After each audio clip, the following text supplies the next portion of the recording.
people ask me, so how do I change my gut microbiome? Well, what I say is if you want to change this forest, you need to change the conditions. Those are the things that make plants change, right? How I see it is that to change your gut microbiome, you need to change the conditions that are in your body, your diet, your stress, your exercise, the things you expose to around you, your sleep, and potentially even exposure to light. So we have different types of light modulation techniques. So these kind of things affect our immune system, our inflammation levels, our gut microbes, our nervous system, and these are the conditions that shape your gut microbiome and the other way around. So hello and welcome to another episode of Rebel Scientist.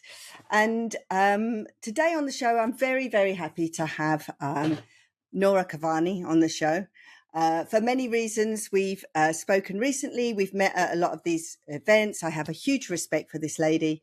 She is the founder and CEO of Alba Health, also a scientist, an entrepreneur, and recently a female entrepreneur of the Year Award, I believe, in Sweden, which must have been nice to receive that accolade. So how are you, Nora? It's really great to have you on the show. Thank you so much for having me, Sarah, and respect back to you as well on pushing research forward on gut microbiome and red light therapy. I love red light therapy myself, so love everything you do. Thank you so much. And of course, we have a mutual interest in the gut. So that's the thing that I mainly would like to talk about today. But maybe before we start delving into the gut and how it has an effect on the brain and all those lovely things, maybe you could just give a little bit of background about yourself and how you got into this, because I know that you have quite a powerful story of how you kind of entered this particular field. Yeah, so I studied science. I studied biotechnology and then pharmaceutical engineering. So I've always been interested in health. But really, as you said, my interest in the gut microbiome started from a very difficult personal experience, because when I was 27, 28 years old, I started to have very, very severe eczema almost on my entire body. So it was really something that turned my life upside down, because when you have eczema, you can't sleep, you're scratching all the time, you need to wear special clothes. I couldn't wear normal clothes anymore. I had to I couldn't work full time at full capacity anymore. I had to work from home, medicate myself. So I really found myself so young and living like a chronically ill person. And I think one of the worst things of that time was to hear from doctors that, there's no solution for this. This is a chronic disease. You'll have to live like that for the rest of your life. And then spending so much time on the internet trying to find solutions, trying to talk to other people that had a similar situation on Facebook groups.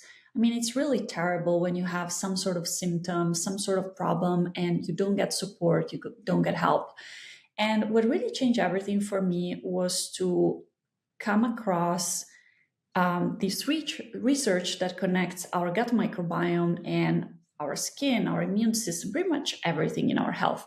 Of course, I knew about that. The thing that drives me crazy is that I knew theoretically about that link.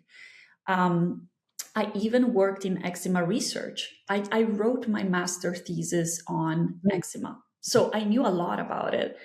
But for some reason, we do know a lot of things in theory, and then we're not so good at applying them. So I really found myself looking more into this connection and trying to understand what is really going on in my body, what can I do. I found out that I had some gut microbiome imbalances that were very likely linked to inflammation and possibly to my skin. So I thought, oh, that's interesting. Then I really need to work on what I'm eating and what I'm getting exposed to.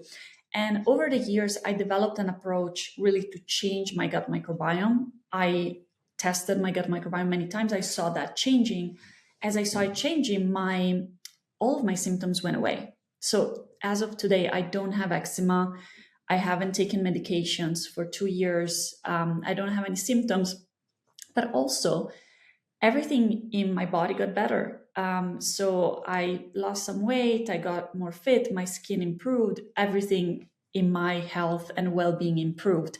So that's why I became a super fan of the gut microbiome, and I started to really share my knowledge, collect, first of all, a lot of scientists, publications, try to really establish what is known versus what is not known. And now Hmm. my mission is really to spread this knowledge to as many people as possible. Yeah, that's brilliant. And you're doing it. So that's excellent. I mean, why do you think, because like you say, I think the microbiome is something that people have talked about for a long time, but really it's only just coming into its own where people are really starting to focus on it. Why do you think it's taken us so long to kind of get the message that we really need to pay attention to the microbiome? In reality, the connection between the gut and our health has been documented since ancient times. So it's not Hmm. something new. It's really something that has been known, and the gut microbiome has been known for decades. Even its link to the brain has been known for decades. So it's not something new, but there is a very big shift that is happening in science right now. A few years ago, a technique that is used to analyze the gut microbiome and is very, very accurate and very deep became very cheap. That's why we can now analyze the gut microbiome cheaper, Ah, faster, in a more accurate way, in a deeper way. And because of that, scientific publications on the gut microbiome went from being a few hundreds per year to 15,000 last year. So now there's tens of thousands of publications from science coming every single year. Because of that, there's been a huge increase in knowledge on the gut microbiome in the past, let's say, 15 years. And now it's increasing every year more and more. So because of that, that kind of trickled down to the public, and now gut health is a major topic. However, I have to say there's a lot of misconceptions and there's a lot of misunderstandings, and people sometimes have the wrong understanding of the gut microbiome. well, let's go through maybe some of the myths. I think some of the myths are that you just need to kind of eat a lot of yogurt and everything will be okay. I mean, that's certainly the case of what you might see on telly. Yeah. You know, if you just eat your probiotics and eat yogurt, some kind of cultured food, then that's all you need to do. What's your kind of take on that? And probiotics. So many people ask me, which probiotics should I take to improve my gut Yeah, for health? sure. Hmm. And people think, so I think the misconception here is that people think that if they take a probiotic, they're taking in live bacteria, and those live bacteria will go into your gut and will stay in the gut and populate the gut. That's Yes. not the case. That is Right. not the case. It can be the case in children. So in babies, like children, like very young children, Hmm. probiotics can stay in the gut even for a year or longer. They can really shift the gut microbiome. But in adults, probiotics mostly come by and then leave. It doesn't mean that they don't work, they don't help. They can help if you take the right probiotic. There's another topic there, which is not all probiotics are high quality, Yes. and not Hmm. all probiotics should be used for any indications. There's actually specific probiotics that can help with specific symptoms or situations, but they're not staying in the gut, and they're not really modifying your gut microbiome. So, how I try to explain it, and I think most people understand this analogy, imagine our gut microbiome as a forest. So, if you have a well developed forest and you put a few seeds on a side, which would be the probiotics, do you expect to change the forest? No, it will not change, right? Because there's already plants there, there's already an Hmm. ecosystem there. Hmm. So Hmm. they might do something, but they will not change the composition of the forest. So people ask me, so how do I change my gut microbiome? Well, what I say is if you want to change this forest, you need to change the conditions. So you need to change, the temperature, the light, the soil, the water. Those are the things that make plants change, right? So, Mm-hmm. what does that mean for us? How I see it is that to change your gut microbiome, you need to change the conditions that are in your body: your diet, your stress, your exercise, the things you were exposed to around you, your sleep, and potentially even exposure to light. So, we have different types of light modulation techniques. So these kind of things affect our immune system, our inflammation levels, our gut microbes, our nervous system. And these are the conditions that shape your gut microbiome and the other way around. So I would tell people rather focus on these basics of health, and it gets more detailed than this. So this is kind of the general picture, but there are very specific things that you can do that will really help you take care of your gut microbiome. Yeah, I think that's a great analogy, the analogy of the forest. Maybe go into a little bit about stress, because I think of all the things that you said, almost everybody identifies with the fact that they are under a lot of stress, even we're kind of bombarded with it. But how does that actually change the environment in your gut, and what effect does that really have on the microbiome?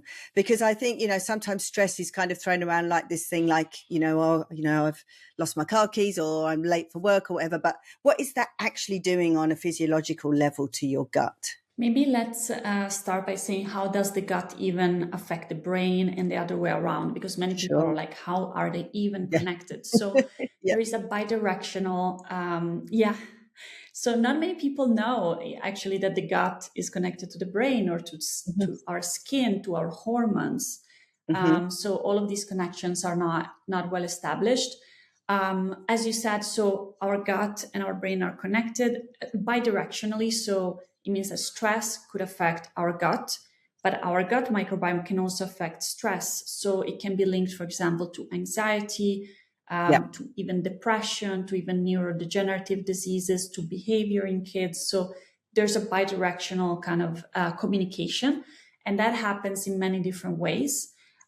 So one is through the vagus nerve. So part of our nervous system, you could say, it's even in our gut and communicates with our gut directly. So that's one of them. Secondly, through our immune system. So our gut is communicating very closely to our immune system. Actually, our gut microbes regulate the immune system. Some say 70 to 80% of our immune system is in our gut.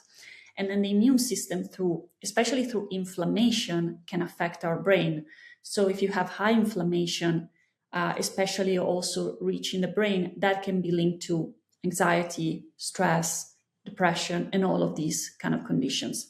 And the other way around, if you're stressed, that can affect inflammation, and inflammation can affect our gut microbes.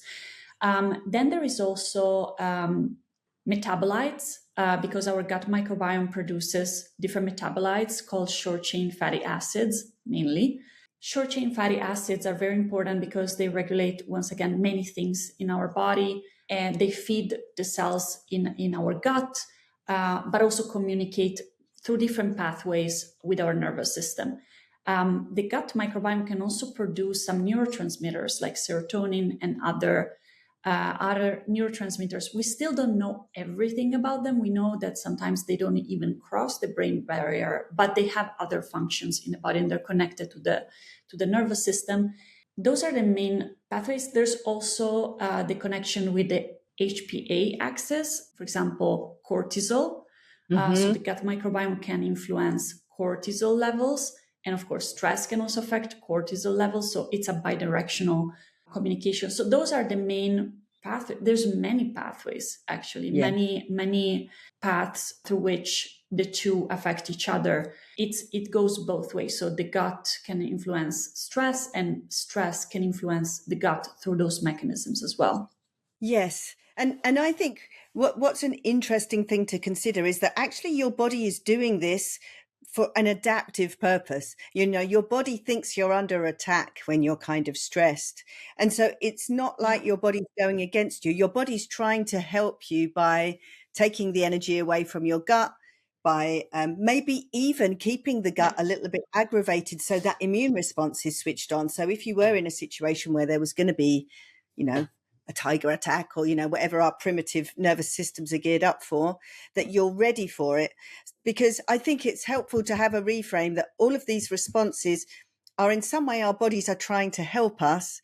It's just over a long period of time, it becomes a problem. And that's when, we have these issues with our microbiome, because we then just don't have the correct environment in our gut that the good bacteria can live. Right. And it's the same with inflammation, right? Acute Yes. inflammation is a perfectly normal and Yeah. wanted response in our body. So if you cut your skin, you can see that it will become red, inflamed, it will become a bit swollen and a bit warm. And that's because your immune system is recruiting cells and is helping repair that wound. So that's inflammation, and that's completely fine. So your body is like allocating resources to fix that problem.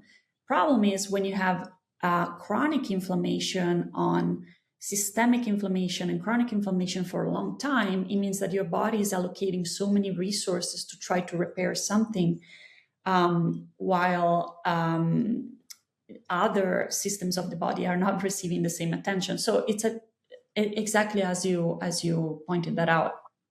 Yeah. And it becomes very energetically expensive. And I think that's why you get this kind of degradation of the body and of the gut lining. So, I mean, really, I want to talk a little bit now, because we've spoken about what isn't helpful. I want to speak to people, of course, about what is helpful. Of course, because I'm totally into the red light, I know that is one way that we can give the body the energy it needs.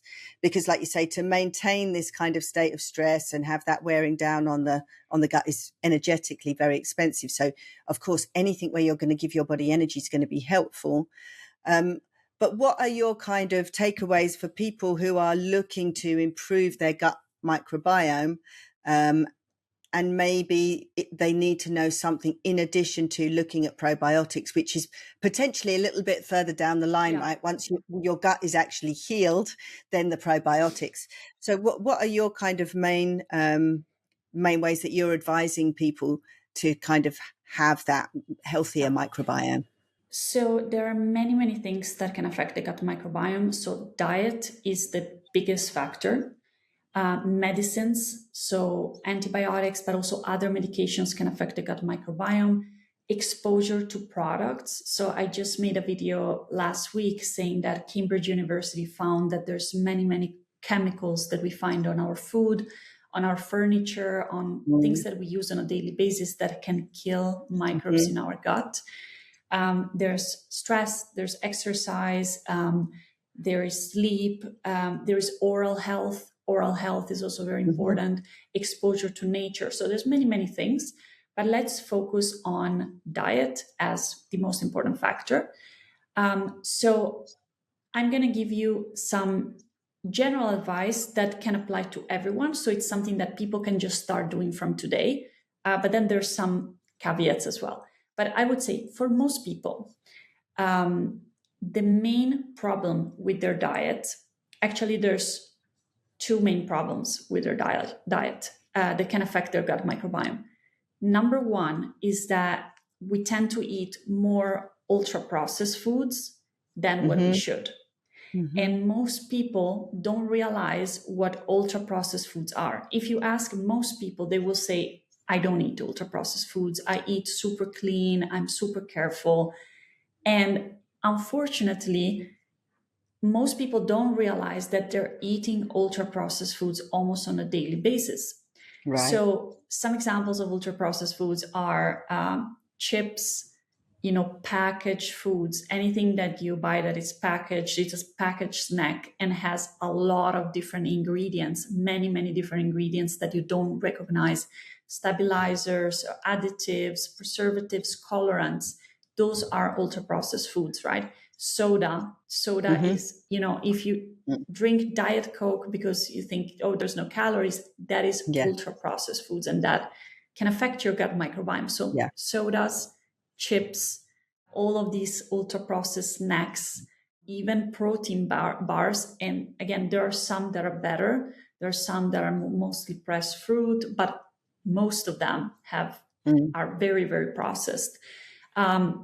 So these are foods to be avoided. And there's many studies, especially one last year, that showed that these ultra processed foods can damage pretty much every organ in your body, can make you age faster, can disrupt your hormones, can disrupt your gut microbiome, your immune system, your, everything. So I would take a good look at what you're eating today. And if you can remove these packaged things, like also these like processed cookies, this packaged bread as well, bread like white bread that you find on a shelf, these are ultra processed foods to be avoided as much as possible. Number two is that 96% of people today are deficient in fiber. So fiber is this amazing source of nutrient in a way that we cannot process ourselves, but our gut microbes love, because our gut microbes take the fiber, ferment it, and then produce all of those nice metabolites like short chain fatty acids. So what is fiber? Because also many people don't know what fiber is. So you find fiber in vegetables, in fruit, in nuts and seeds, in grains. Whole grain bread will have it, but not white bread. Also in herbs, kind of spices. There's also other compounds that are plant-based that can still have beneficial effects. So this is where you find fiber, and a lot of people think that fiber is just oats and whole grain bread. But no, actually eating a lot of different types of plants, and especially vegetables and root vegetables, is very beneficial for our gut microbiome. So I would say, general tip for everyone, eat more fiber. So every meal you have, try to add fiber, and try to aim for 30 sources of fiber in a week. So if you start counting how many types of fiber you have in a week, how many do you get to? I mean, when I started my journey, maybe I was at less than 10. So you need to start counting. And if you're eating a low variety of fiber, you're feeding less types of microbes. What you want is a gut microbiome that is very diverse. So you have a lot of different types of microbes. When you eat a lot of different types of fiber, you feed a lot of different bacteria. You make your gut microbiome very diverse, very rich. So this is a general thing that you can start today, and it helps most people. However, there is something to be said here. There's many people that don't tolerate fiber. They have IBS, they have bloating, they eat more fiber and they feel worse, actually. And what I found from my experience, and I have a clinical trial on the gut microbiome, we test many people. What I found is that many people, number one, have a very disrupted gut microbiome. So they might have high levels of pathogens, which are unfriendly bacteria, or they might have some patterns that are completely reversed in a sense. And secondly, I also see a lot of people that misunderstand this advice. Like, it seems like quite straightforward advice, but then when they go and apply it, they do it in the wrong way. And that's why I started Alba Health. It's a company I founded with Professor Willem de Vos, who has more than 900 publications in gut microbiome science. And we developed gut microbiome test using this new technique I was telling you about that can find all microbes in a sample in a very deep and accurate way.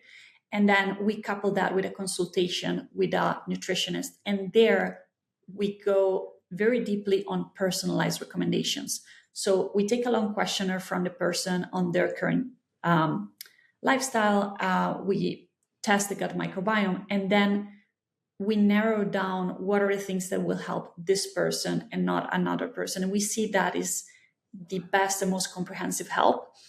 What we see, especially in kids, is that a lot of kids today lack some type of bacteria that build up the immune system. They're called bifidobacteria. So I see so many families that say, my child eats super clean, and they do. They eat organic food. They eat a lot of different vegetables. But if these kids don't have those bacteria at all, it will not, the gut microbiome will not improve. So you need that is one of those situations where you need a probiotic, or a probiotic can help. This a specific type of probiotic can help. So it's then in that situation, if you don't have some plants, it's hard to grow them. So if you go back to our forest analogy, if you Yeah, don't yeah. have some plants at all, if you eat more fiber, you're not going to get better. So that's why I think that today there's more need than ever to really understand what's right for me and not for another person, if that makes sense. Yeah, it makes perfect sense. I mean, we are in an age of personalised medicine now.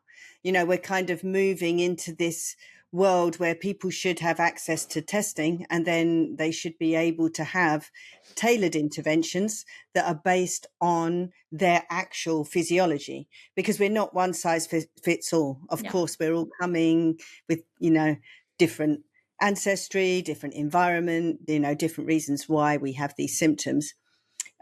What do you think then about using your microbiome test as a way to kind of assess where you're at on your health journey? I've spoken a little bit how I think that like red light helps to heal the gut. And so I'm very keen on people to do anything like that before they would think about probiotics. But what's your thoughts on people who really want to assess where they are? Is it a good idea to have a baseline gut microbiome test, Yeah. then have an intervention, and then do another test to see, what's going on with your microbiome? Is it sophisticated enough that people could maybe do like a before, maybe do like 3 months of like red light or whatever intervention, and then do another test? Where are we with that? Is it kind of at that level yet? Yeah, definitely. I would definitely say that having a baseline assessment is helpful for anybody, Hmm. whether they have symptoms or not. The reason is that some studies show that we lost 50% of diversity in our Wow. microbiome compared to people that live in the Amazon forest. So Hmm. modern conditions, antibiotics have led us to a point where we are losing microbes in our gut, right? Not only on our gut, on our skin as well, pretty much everywhere in our body. So what I believe is happening is that all of us, because of how we live, we're losing microbes.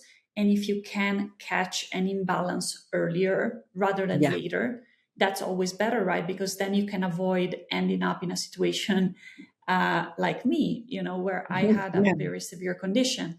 And then if you have some light symptoms like, bloating or constipation, or digestive issues, some skin sensitivity, allergies, that's even more relevant. Even hormonal problems, or these kind of things, it's even more relevant. And then what you asked for was, can we then take an intervention, see a difference? Definitely. So in with our test, we saw that 85% of people that retest see an improvement in the gut microbiome. How many months it takes depends a little bit on a person. There are some people that have more like light imbalances, and some have bigger ones. But you can definitely see an improvement in the 3-4 months timeline. I'm not exactly sure about the red light therapy, like how long that would take. But generally speaking, in a 3 months time, especially if you do a lot, if you change your diet, if you change again the condition in your gut microbiome, you should be able to not only see a difference in the gut microbiome, but also notice changes. So what we see is that you can notice changes even in 1 week, even in 2 weeks, because in a way, everything you eat at every single meal is influencing you, right? Hmm. Hmm. So you can definitely notice changes quite quickly. And then changes in the gut microbiome is something that you would see in a 3 to 4 month kind of period. In kids, it's much faster. Right. And where are we at with kind of looking at the microbiome to kind of assess potential health problems? Because you said maybe if you'd been able to test earlier, you might have been able to see in advance kind of where you were headed. Are we at a stage now where there is like an eczema profile, or a neurodegeneration profile, or an asthma profile? Are we at the stage now where people could maybe do the test and think, oh, okay, I maybe need to do an intervention which is more aimed at brain health or things like that? Are we kind of there yet? So we're now, the gut microbiome tests on the market are not diagnosing diseases or predicting diseases or curing diseases. So they're more well-being kind of supports. But there are definitely patterns that link to different things. So for example, we Mhm. know that some bacteria patterns are linked to being overweight or gaining weight faster or Right. easier than others. So there are some patterns linked to weight, linked to metabolism problems, to diabetes, to this kind of metabolic issues. We know that there are some patterns linked to the immune system and especially allergies and eczema. So we see that most kids and adults that have eczema have similar patterns, but not Mm. always the same. Yeah. Yeah. So we see that some benefits from some probiotics, but some don't, for example. So there are some sub patterns, but there are similar patterns. So metabolic, immune system, brain as well. We do know that there are some patterns in the gut microbiome that are linked to brain, to stress, to cognitive development in kids. And there are some, of course, that are linked to digestion and constipation. For example, in kids, we found through machine learning, we found a specific pattern linked to constipation. And we know that those kids that have that, if they eat in a specific way, they will get better. So these are the main links. There's also something we're working with more and more, which is the link with hormonal balance. So we do know that the gut microbiome can affect, for example, can affect the levels of estrogen in our Yeah. body. So it can be linked Hmm. to endometriosis. I have endometriosis actually, so I looked a lot into that. Can be linked to PMS, to Yeah. PCOS, to acne in teenagers, to menopause, which women get a smoother transition than others. And it can also be linked to aging. So the gut microbiome can be linked to how fast you age because it's linked again to inflammation. So we know that the woman that lived the longest in the world last year, she passed away at the age of 117 years old. And she had a different gut microbiome. And when scientists looked at what was different about her, they actually found differences in her gut microbiome. So it's also very linked to aging. Yeah, I think it's interesting, and we can kind of talk about these links to illnesses. But I think for most people, it's very simple advice. I don't know if you agree. Like, we just need to feel a bit more empowered. Lots of people are suffering not Yeah, from illnesses, but from low level, just general unease, general yeah, bloating, general brain fog. And really, I think yeah, the take home point is first of all, there's something you can do. You can get a baseline and know where you're at. The second yeah, thing, you can use things like red light therapy because you're giving the body the energy that it needs in order to heal the gut, as you've said amazingly, the vagus nerve, the gut brain connection. And then you can simply monitor. It's not so much about going too much into the yeah. detail or working out a disease. What we're really doing is empowering people and giving No, people that kind of sense of agency back. Because I think for a lot of people, they've tried everything. They've tried all the fancy yogurts, they've tried all different things from Holland and Barrett or wherever they're going, that yeah, their latest shop. And so I think the message that I'd like to leave people with is that these are very, very simple things you can do. Very simple, thanks to you. Very yeah, simple, easy test that people can do at home. You don't have to go to the doctor. There's nothing embarrassing about it. It's all you can do at yeah, home. Simple, easy. You can have an intervention like red light therapy where you're just giving your body energy and then you can test afterwards. So for my mind, it's a way to instill in people this, self-sovereignty with regards to their health. I don't know how you think about it, because a lot of yeah, times, we get too much in the weeds of the science or into disease states. And really what we want to do is just help yeah, people lead a healthier yeah. life. Absolutely. And we actually hear so many people that say, I don't have any symptom, but I just want to do out of curiosity. Once they start changing their diet and, take our recommendations, they say, oh, you know what? I feel so much better. I feel Hmm. lighter when I eat. I don't have that discomfort that I had. My skin looks better. I feel more rested. So many people, I think, we are drawn to thinking about diseases and Yes. diagnoses and symptoms, but we don't realize that there's a way to be your most radiant self and your most energized self. And sometimes we accept these low grade symptoms, Yeah. you could say, as normality, Yes. like also bloating or constipation or not feeling good, while there is a way to feel better. And I love that you brought up that there's small changes you can do, because so many people ask me, oh, do you then recommend a meal plan and a protocol? And we don't do that, because I, first of all, do believe that meal plans are super hard to follow, and it's extremely hard to follow them in the long term.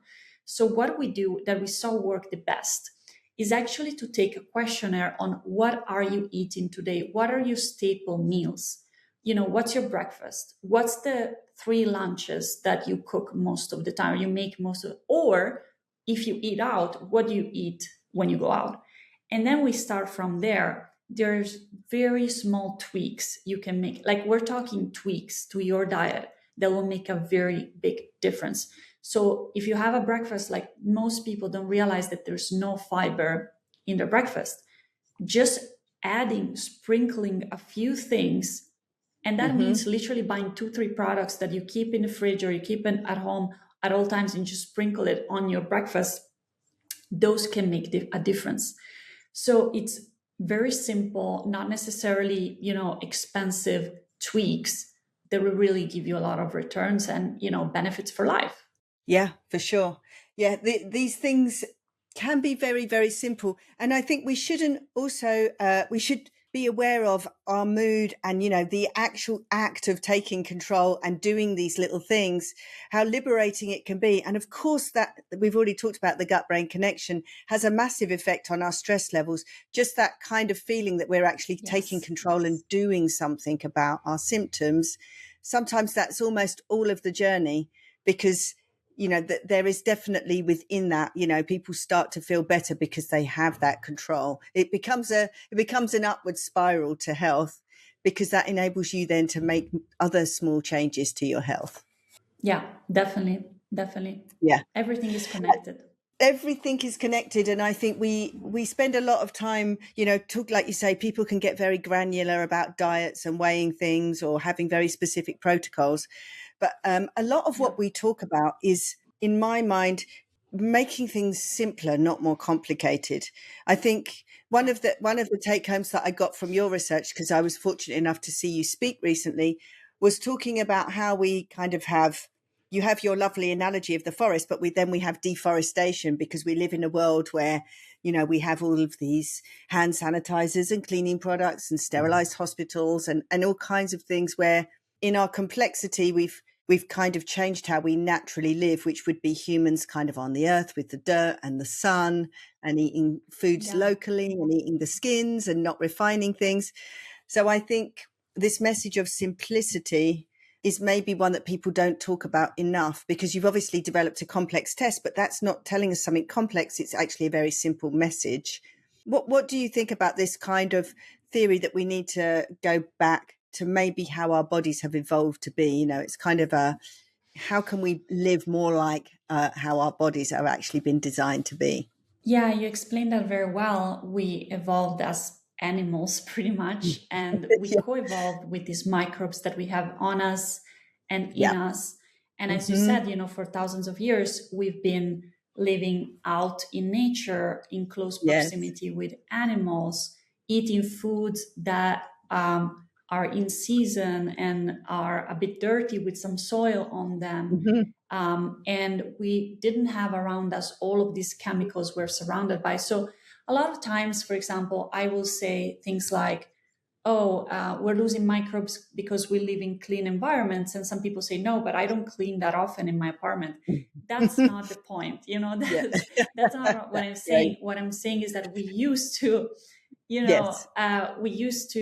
live in with animals, like close to soil and nature, and Yes. now we live in apartments with surfaces that are a lot of the times made with plastic, covered and coated with different chemicals that can have an effect on our gut microbiome. So where we live is different. Hmm. Hmm. What we eat is different. A lot of us have been exposed to antibiotics.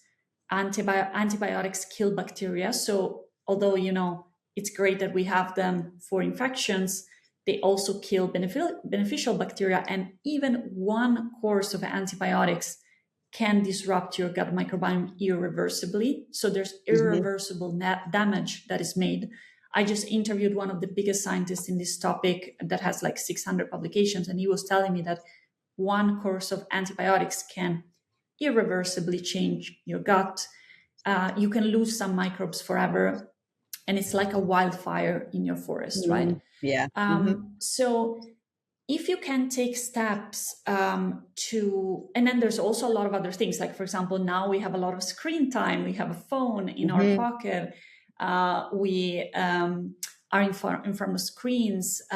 We don't expose ourselves to light in the same way, and also to red light. Like, imagine the red light like of a sunset or of a sunrise. We don't expose ourselves in the same way. So if you can take steps to go basically closer to that life. So let's say you go to work, you can walk instead of taking the car, and can you go in through a park instead of through the street? Can you have some plants at home?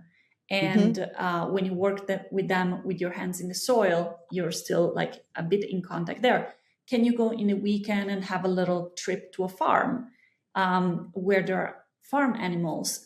Can you go more for walks in a forest or outside? Can you buy things that are organic, so have less pesticides and less chemicals? Can you buy things at home that are made of wood instead of plastic? Wood harbors certain bacteria instead of, so more natural bacteria instead of more pathogenic, unfriendly bacteria that are more found on plastic and concrete. So there's many things. Or like, for example, the clothes that you buy for yourself, can you buy natural fibers like cotton, linen, instead of synthetic, which is plastic? So those are all the things that you can, there's so many things. I mean, if I could spend 10 hours talking about this, I wouldn't finish all the things I have to say. Yes.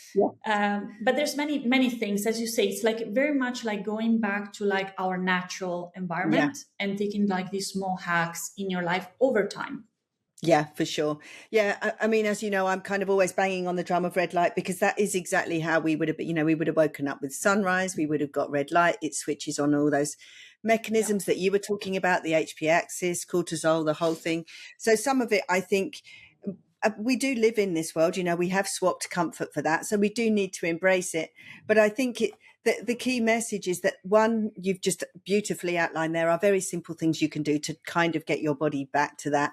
2, you can do this testing now, and it's very accurate, and it will give you a baseline. And then 3, you can do an intervention like red light, where you're kind of giving your body that natural light that we're missing to help you get your body back. But the most important thing is to kind of own it, know that your body's not going against you. This is the very interesting thing. This is something you can maybe tell me, Nora, because I can never get the right stats on this. The ratio of bacterial cells in the body to somatic body cells, like to human cells, because I read all different things. Some people say we're 50% human cells, some people say 60, 70. What's the final word on that? Do you have a number? So we used to say it was 10-1, but actually that was not proven correct. And now there's different studies. It's also very difficult somehow to fully quantify this, but we're more close to the 50-50 now. So we're more close to the 50-50 rather than the 10-1, which was a bit of the older way to see it. So I mean, that's such an amazing, regardless of what the ratio is, that we could be potentially 50% bacterial cells. It just goes to show we need to make sure that we have the right kind of friends living with us. It's like a big house. You want to make sure you've got the right people living in it. You don't want to, you don't want to be living with people that you don't like. You want to make sure you have the right bacterial friends. So this is very simple messaging, actually. And very simple ways that people can, 1, test it, and then 2, do interventions where you can change it. Maybe you can just tell people how they can get the test and who is it for. Is there anybody who can't do the test? I know that you have recently moved into testing adults, which is great because I think, that's a huge step for people. But maybe you can tell us just a little bit about how people do the test and where they can get it from. Yeah, definitely.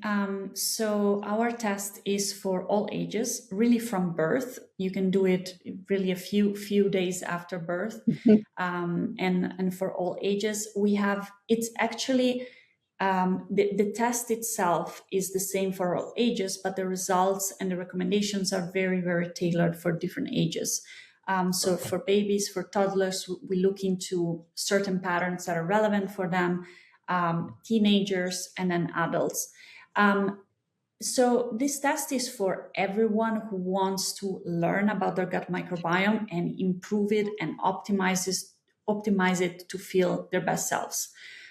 We do see that many people report that they feel better digestion, after taking our recommendation. It's also very important that our recommendations come from the test, from a very long questionnaire, and there's always a consultation with a nutritionist or certified nutrition and health coach.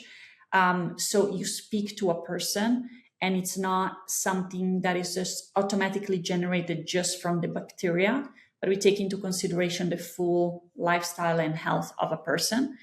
And yeah, what we hear is that people generally tell us, oh, I digest better, I feel better after I eat. My skin feels better, more glowing, I sleep better.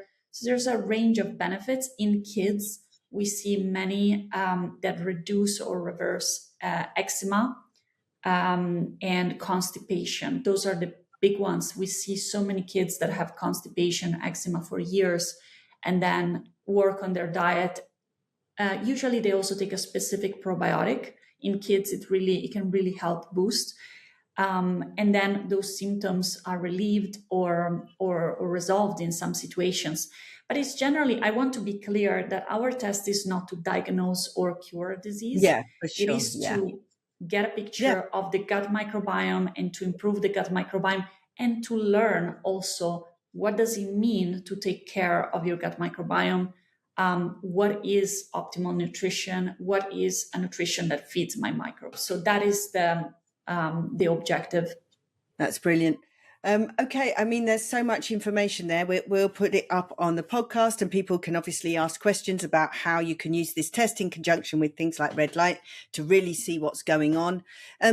Just to leave you then with one thought, Nora, if you had a billboard that everybody could see that just had one sentence on it, what would you put on that billboard? What's your kind of one take-home piece of advice for people today? I love saying that health is a journey and health is your journey. So in general, my philosophy is that understanding yourself and how you function is the greatest work you can do on yourself and for yourself. A lot of people approach health thinking, what is the diet I should follow? What does this person do? What does this other person do? But that's not the right question. The right question is, how do I work? Do I understand how I function? And then I can choose the best for myself. That's the best approach, I find. And instead of just copying others, it's like a bit with everything in life.